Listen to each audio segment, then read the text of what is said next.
Hello students, आज का जो हमारा टॉपिक है वो है मोलर वॉल्यूम के बारे में। मोलर वॉल्यूम से क्या मुराद है, ये हम इसकी क्या वैल्यू होती है, कब हम इस्तेमाल करते हैं। सबसे पहले आपने इसके टाइटल पर गौर करना है। हमारे पास एक चीज़ है मोलर, दूसरा हमारे पास है वॉल्यूम। मोलर निकला है एक मोल से निकला मोलर, और दूसरा हमारे पास होता है वॉल्यूम। मोल हमने इससे पहले पढ़ रखा था। जो टर्म वॉल्यूम है उर्दू में हम इसके लिए इस्तेमाल करते हैं हुजुम। हुजुम का क्या मतलब होता है, अगर हमारे पास कोई एक बॉक्स हो, उस बॉक्स की लेंथ, विड्थ एंड हाइट, लंबाई, चौड़ाई और ऊंचाई अगर हमें मालूम हो, we can calculate its volume. उन सब को हमने एक दूसरे के साथ मल्टीप्लाई कर देना, हम क्या कैलकुलेट कर सकते हैं, we can calculate volume. Similarly उनके यूनिट्स भी डिफरेंट हो सकते हैं। It can be cubic centimetre, cubic decimetre और क्यूबिक मीटर। अगर हम लेंथ, विड्थ और हाइट को डेसीमीटर में मेजर करते हैं तो इन सब को जब हम आपस में मल्टीप्लाई करेंगे, फर्ज करो हमारे पास एक बॉक्स है जिसमें उसकी लंबाई, चौड़ाई और ऊंचाई एक एक हमारे पास क्यूबिक डेसीमीटर है, तो जब हम उसे मल्टीप्लाई करेंगे वॉल्यूम हमारे पास आएगा 1 क्यूबिक डेसीमीटर। जो एक क्यूबिक डेसीमीटर है वो असल में 1 लीटर के बराबर होता है।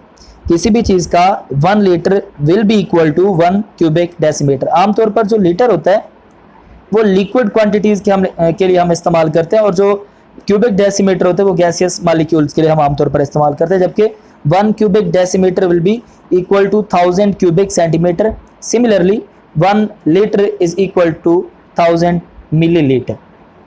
आगे हमारे पास डेफिनेशन है मोलर वॉल्यूम। मोलर का मतलब होता है मोल, 1 मोल। किसी भी गैस का 1 मोल जितना वॉल्यूम घेरता है, ऑक्यूपाई करता है, उसे हम कहते हैं that is called molar volume. इसके अलावा कुछ कंडीशंस होती हैं कि हमारे पास 1 मोल ऑफ एनी गैस हो, किसी भी गैस का 1 मोल हो, लेकिन वहां पर जो कंडीशन है वो एसटीपी हो। कंडीशंस आपने याद रखनी है, standard temperature and pressure. S का मतलब है स्टैंडर्ड, टी टेम्परेचर, पी हमारे पास होता है प्रेशर, और इनकी फिक्स्ड वैल्यूज होती हैं। स्टैंडर्ड टेम्परेचर हमारे पास होता है 0 डिग्री सेंटीग्रेड, अगर आप सेल्सियस स्केल में लिखेंगे, जबकि केल्विन में that is equal to 273.16 kelvin. इसी तरीके से हमारे पास प्रेशर स्टैंडर्ड कितना होता है, 1 atm होता है। इनको हमने फिक्स्ड रखना है। किसी भी गैस का वॉल्यूम कब 1 atm प्रेशर और 0 डिग्री सेंटीग्रेड और 273.16 केल्विन के ऊपर किसी भी गैस का वॉल्यूम हमारे पास क्या कहलाता है, मोलर वॉल्यूम कहलाता है। हमारे पास कंप्लीट डेफिनेशन है, 1 mole of any gas at STP यानी कि temperature 0 degree centigrade and temperature 273.16 kelvin is called molar volume. यहाँ पर हमने, और इसकी वैल्यू कितना होती है, 22.414 क्यूबिक डेसीमीटर। और अगर हमने क्यूबिक सेंटीमीटर कैलकुलेट करना है, 1000 के साथ हम इसे मल्टीप्लाई कर देंगे। ठीक है, तो 1 mole of any gas at STP occupies a volume of 22.414 cubic decimetre, that is called the molar volume. यहाँ पर टेम्परेचर और प्रेशर को हमने कंट्रोल करना है, क्योंकि वॉल्यूम इफेक्ट होता है टेम्परेचर और प्रेशर के इंक्रीज या डिक्रीज के साथ। हमने गैस के लॉज पढ़े हैं, चार्ल्स लॉ और बॉयल लॉ। उसमें हमारे पास according to Boyle's law V और पी का आपस में इनवर्स रिलेशन है। According to Charles law V और टी का आपस में डायरेक्ट रिलेशन है। यानी कि जब भी हम टेम्परेचर या प्रेशर को तब्दील करेंगे तब हमारे पास वॉल्यूम कम या ज़्यादा हो सकता है। इस वजह से हमने इनको फिक्स्ड रखना है, इनको कंट्रोल रखना है। अब हमारे पास कुछ एग्जांपल गिवन है। अगर हमारे पास 1 मोल ऑफ ऑक्सीजन हो, ऑक्सीजन का 1 मोल कितने ग्राम के बराबर होगा, 32 ग्राम के बराबर होगा, और इसके अंदर पार्टिकल्स कितने होंगे, Na नंबर ऑफ पार्टिकल्स होंगे, और उनका वॉल्यूम कितना होगा, 22.414 क्यूबिक डेसीमीटर। इसी तरीके से 2.016 ग्राम ऑफ, अगर यहाँ पर हमारे पास हाइड्रोजन हो, ऑक्सीजन नहीं है, अगर हमारे पास हाइड्रोजन हो, ये हाइड्रोजन का ये मोलर मास है। इसी तरीके से ये ऑक्सीजन का मोलर मास है, ये 1 मोल के बराबर होंगे, और इसके अंदर Na नंबर ऑफ पार्टिकल्स होंगे and 22.414 cubic decimetre of hydrogen होंगे। जैसे जैसे आप मॉलिक्यूल्स को तब्दील करते जाएंगे उनका अपना मास तो मुख्तलिफ होगा, लेकिन उनके मोल, नंबर ऑफ पार्टिकल्स और उनके मोलर वॉल्यूम सबके सेम होंगे। Similarly 16 gram of methane is equal to 1 mole of methane is equal to Na number of particles of methane is equal to 22.414 cubic decimetre of methane. आगे हमारे पास है कि ये जो मोलर वॉल्यूम होता है ये सिर्फ आइडियल गैसेस के लिए होता है, रियल गैसेस के लिए नहीं होता है। आइडियल गैसेस हमारे पास होते हैं जो गैस लॉज को ओबे करती हैं। गैस लॉ हमारे पास होते हैं ये बॉयल लॉ और चार्ल्स लॉ। अगर गैसें इन लॉ को कंप्लीटली ओबे करती है तो हमारे पास आइडियल गैसें कहलाती हैं। आगे हमारे पास है कि जो मास है, किसी भी सब्सटेंस का मास है, चाहे वो कम है या ज़्यादा है, डज नॉट इफेक्ट वॉल्यूम। ठीक है, ये गैस फेज में बात हो रही है, सॉलिड फेज में बात नहीं हो रही है। सॉलिड फेज में जितना ज़्यादा उसका मास होगा उतना ज़्यादा वो वॉल्यूम घेरेगा। लाइक एप्पल्स, ग्रेप्स, इनके जितना ज़्यादा अगर इनका मास होगा definitely they will occupy more and more space, more and more place. अगर हम गैस की बात करें तो गैस के मॉलिक्यूल्स में एम्प्टी स्पेसेस पाई जाती हैं। ठीक है, अब चाहे किसी भी गैस का मास कम है या ज़्यादा है, उनका वॉल्यूम मुख्तलिफ नहीं होगा।